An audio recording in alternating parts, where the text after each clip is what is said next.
Oh man, I am super choked. I'm looking for this pine cone that I saw the other day, and I can't find it.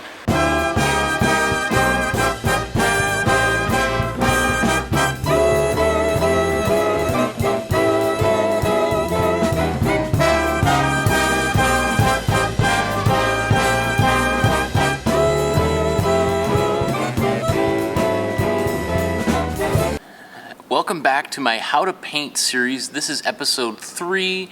There are 2 other episodes that you should watch before watching this one, or you're going to have no idea what's happening. Today's episode, I want to talk about color temperature. Last week we talked about hue, and hues are reds, blue, oranges, greens, and each hue has a family. For instance, within the red family, there are many different kinds of red, but they still have more in common with the other reds in their family than they do with blue or green. The primary difference between 2 hues from the same family is their color temperature.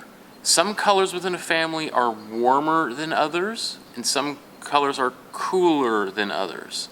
But what does it mean to say a color is warm or cool? Essentially that means that color is slightly more orange or slightly more blue, because orange is considered the warmest color on the color wheel, while blue is considered to be the coolest color on the color wheel. That color is slightly more orange or slightly more blue. So the trick of being a good painter is learning to identify a color's temperature. And honestly, this is the thing that I struggled the most with when I was starting out, because some colors don't immediately display a tendency towards warm or cool. They just seem to be purely blue or purely red. But there is no such thing as a pure primary color, even though there are tubes of paint that say primary red on them. Every single color in the color wheel tends more towards a warmer side or more towards the cool side. Just quickly before I move on to the next thing, I want to talk about the picture plane. If you think of a painting like a window, the surface of that window is the picture plane. And then as things move back deep into space, they go into the background. And as things approach the surface of the glass, they move into the foreground.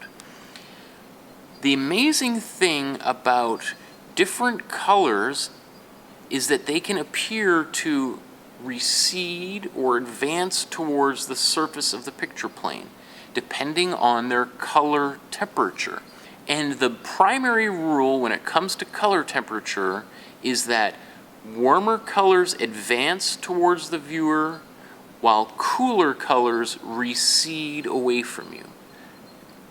When I first learned to paint, I just assumed that that meant that every color in the foreground should be red and every color in the background should be blue, which would make for very boring, repetitive paintings. It took me a while to understand that because there are warm reds and cool reds, you want to place your warm reds closer to the picture plane into the foreground and put your cool reds in the background. And those oppositions of warm and cool colors is what will create depth in your painting and the illusion of space, or what some artists will call the push-pull effect. And if you do this properly, some colors can even seem to pop forward and pop out of the picture plane and into our 3-dimensional space, which is why they call it an optical illusion. All of this seems pretty straightforward so far, but where it gets confusing is that for thousands of years, artists and scientists have disagreed and argued about colors and the color wheel, and there's still not a consensus. And a lot of this really does come down to your subjective taste, and in that way, art is really in the eye of the beholder. Each person sees colors slightly differently. Everybody reacts differently to different colors. And then also, I'll just quickly say that colors also look differently depending on the color temperature of the light in the room or outside. That a red can look one way under fluorescent lighting and then look entirely different when you take that red outside into the sunlight. And the sunlight, of course, looks different at sunrise, then at noon, then at sunset. To this day, I still take painting classes with other artists because I'm fascinated with how different artists mix paints together, because everybody has a slightly different way of doing it. So having said that, I'll show you how I do things. You can watch another video and you'll see a completely different way of mixing paint. And so it's up to you to decide how you want to mix your own colors and create your own palettes. And I encourage you to find your own way, your own path as an artist. For this next project, we're just going to use 3 colors. We're going to use 2 different reds, a cadmium red medium and a quinacridone magenta. So this is your warmer red because it is moving towards orange, whereas this is a cooler red because it's moving towards blue. And I'm also going to use an ultramarine blue, which is a warmer blue. Also, we'll use some white and some black. So for our demonstration today, we are going to paint several different versions of this image. And we're going to use different combinations of colors to achieve it. Now you can do this with 7 separate pieces of paper, or you can do it on one large piece of paper that you've divided into squares. The first thing we're going to do is paint this using only the warm red and white. So we are going to start by painting the red in, and then I'm going to tint it with some white, and I'm going to add some of this white here in the foreground to lighten things up. And I'm generally going to keep that background in the behind the sphere just the pure red. So we have a nice simple painting there. Now let's try that again. This time we're going to add some black to our palette, and we are going to use some tints and tones. Maybe a little bit of shade in the shadow itself.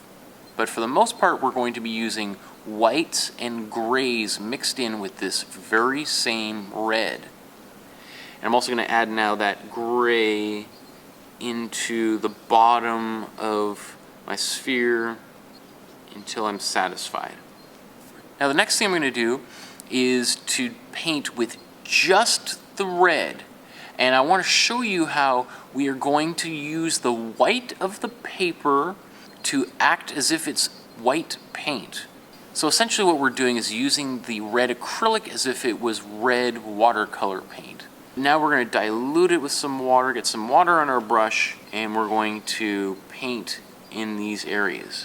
What's good about this is it just reminds us that the surface that we're painting on can be used to affect the colors as well. You can also do the opposite of this by painting on a black surface. If you've ever seen dogs playing poker, this is done in a very similar fashion. Now this time we're going to use some of this cool red into our mixture, and we're going to paint almost the exact painting we just did, no white or black. And we're again going to use the white of the paper to simulate the white paint. But the cool red we're going to put in the background because it recedes, and we're going to add a little bit of that to create volume on the sphere, using it as almost like a shading. Now on this next painting, we're going to use both reds as well as white and gray. So we're going to put a little bit of gray into the cool red, which we're putting in the background. We'll also mix a little bit of gray into the cool red, which we're going to put here in the shadow and around the underside of the sphere. For this next exercise, I'm going to introduce ultramarine blue, and I'm going to use cadmium red. Just these 2 colors, and again we're going to use the white of the paper to simulate white paint. So I start by painting exactly the same way with the red here, and then some of the white showing through in the foreground. And then I'm going to mix a little bit of this blue into the mixture. And you can see how dark that goes instantly. It becomes a kind of brownish, grayish color, but we haven't used any white or gray or black in this mixture. And for our last exercise, we are going to use all three paints. We'll start it off just as we did before by painting the warm red in the center here. We're going to add some white and some gray and maybe a little bit of black like we did in our first two exercises. But this time as we go into the background, I'm going to mix some cool red as well as some of this warm ultramarine blue. And look at the difference between that violet that we've mixed now and the previous violet that we just mixed. It's pretty startling, the difference between those two colors. This violet here is very colorful and saturated and a much more poppy kind of color. We will see this same effect happen over the course of the next few lessons, but it's important to understand that using different color temperatures of paint and when we mix them together create wildly different effects in different colors. Using different color temperatures of paint and when we mix them together create wildly different colors. So next episode we're going to take all of these lessons we've learned about color theory and we're going to apply them to create really cool paintings. Thanks so much, and we'll see you next week.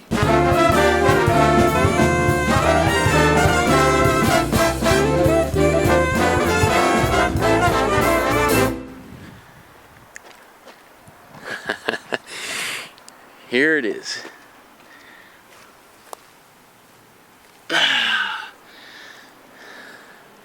My pine cone.